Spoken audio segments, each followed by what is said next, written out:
better place to be than in a cozy bookstore on a rainy night. And thank you everyone for coming out. I'm gonna start with this little poem called Greening. Greening like the color green, greening.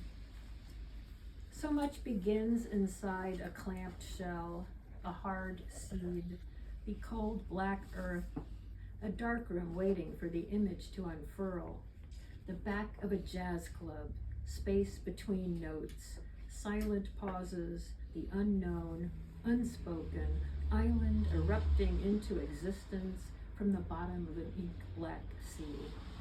And you, in the womb, a light I feel strumming, earthing, almost ready to unroot. I can't believe I'm still writing baby poems at this phase of my life. But there you go, they come. And this is called Notes on Hospitality. For the moths seeking to rest their light-battered wings, offer only the finest beds, holy sweaters for their ghost larvae to burrow through, and for the climbing spiders quick enough to dart through summer's open doors, only the highest corners to stretch their silky hammocked offices. And for the ants who never admit how large a party they actually are, leave out the best crumbs. Don't wipe the counters too well. You never know when hunger reeks. To the bent-legged stink bug on its back at the bottom of your coffee cup, already stiff, surrendered, offer a proper water burial, a spiraling dissension. There are those we invite, those we have to allow in, and those we seek to prevent from entering. You are never alone. Could we not just welcome the tiny world in, the aphids riding on your sleeves, whatever's drumming in the walls, the jazz just beginning to get hot, the crickets solo coming up on elevated wings?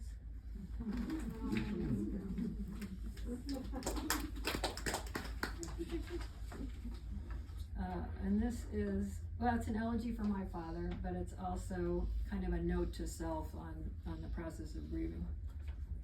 Minus the body. And Kim very nicely published this poem long ago in Beltway in the sonnet issue. Minus the body. Say goodbye to sourdough in the oven and the grass just cut, a scent you'd roll down your window for, the earth breathing again after a cold spring. Close the door to Mozart, his sonatas for violin, to books and beaches, dreams which lit and scattered like dandelion seeds. It is time for the crossing. Shed whatever's left, regret, old letters, the absurd attachment to things. Pack only what won't tip the boat, love, forgiveness, the oars of celebration. You are light now, air in a canoe. Wherever the river takes you is there and here. Ignore our mourning. We are behind in letting go. We sure are. Okay. Sorry about that. All right, a fun one. Have you ever gotten like a ticket from a police officer and you've sort of wondered like why they weren't out sort of busting a drug ring or saving people's lives? So this title is People Are Dying But. People are dying, but I'm in my 50s when the officer informs me houses are for kissing, not parks, and especially not parks after dark. Never mind, that's where the moonlight is and the stars hang out. She bores her blinding headlights into us and barks. Are you clothed? Why are your seats reclined? What are you doing? Terrible criminals trying to steal a little romance under Orion and Mars. She demands to know where we live and why we don't go home because houses are for kissing, she repeats. As if I'd never thought I might kiss you over the sink or while paused in the doorway handing you a book. Never mind the love seat, the corners, or the infamous nooks. As if I'd never imagined the whole house being one big kisseria, because that's how it is when you're in love and want to kiss everywhere. But it's a rough night for the thin-lipped park policewoman with the deadest beat, her long arm of the law stretching only from her high beams to random parked cars as she makes her rounds in Rock Creek Park, driving from playground to playground after dark.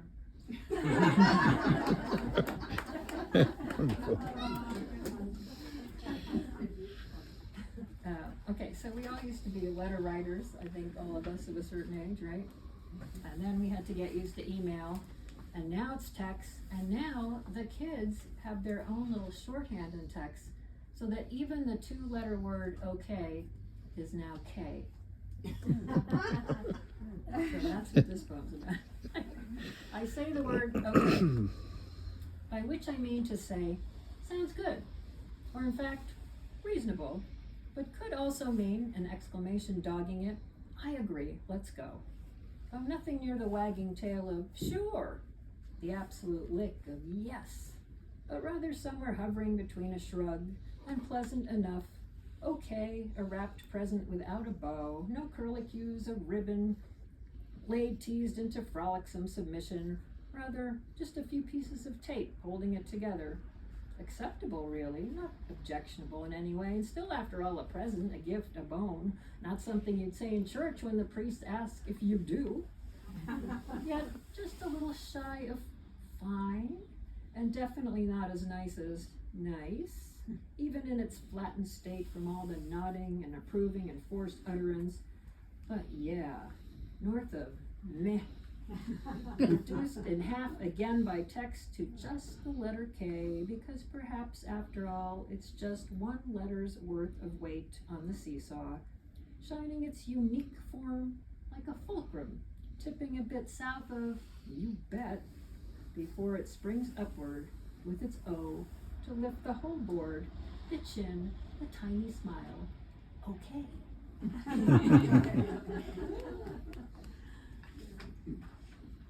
Oh, and this is a phrase that drives me nuts. It is what it is. It is what it is, which is to say, it isn't what it's supposed to be or what I want it to be. This quiet declamation, hands thrown up to a graveled sky, these wrinkled shoulder shrugs, unmuttered words that make us accept whatever it is, even if we don't. Yet a bending, an attempt, a trying on a situation not in one's control. It is what it is, a seed employing its own future, that unseen order in which we play only a part, and must be reminded that not only do we have no say over the it, the is also not ours to manipulate. In fact, only the what gives us a door, a flapping cat door, to choose how we will react to the all-powerful isness of what it is. Yes.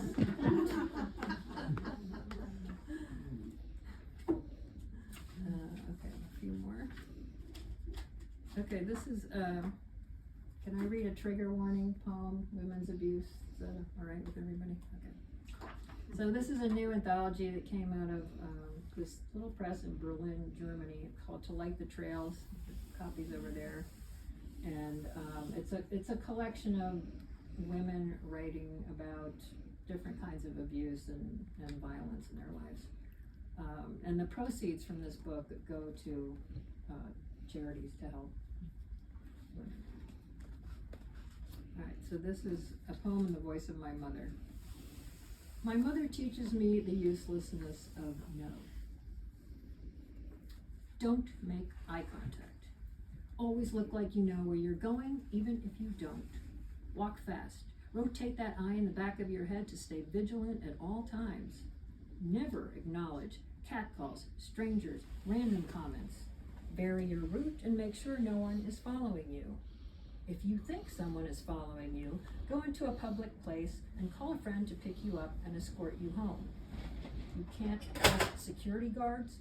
Policemen aren't what they used to be. Don't think because a man looks like a grandpa he can't overpower you. If you have to go out, wear men's clothing. a loose shirt, baggy pants, shoes you can run in. Keep your glasses on. Gain some weight. You might be tall, but girls like you can be snapped in too. Men only want one thing. Remember that. Don't let him buy you a drink, and whatever you order for yourself, never take your eyes off it. Carry it with you into the ladies' room. Don't let him touch your arm, your back, your hair. That just encourages him.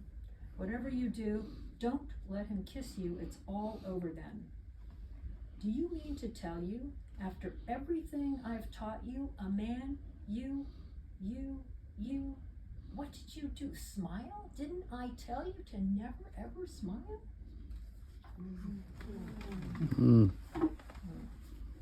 Yeah. All right, switching gears. Okay, two more. This is called forgiveness. Forgiveness. No picnic, but when you give it, the hamper spills its feast. And not just for the one you've forgiven, but also for you. Even the ants and bees benefit.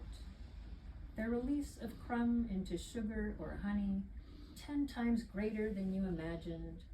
The dance, more exacting, more complex, a whole colony dependent on what you've brought, barefoot and humble with your offering.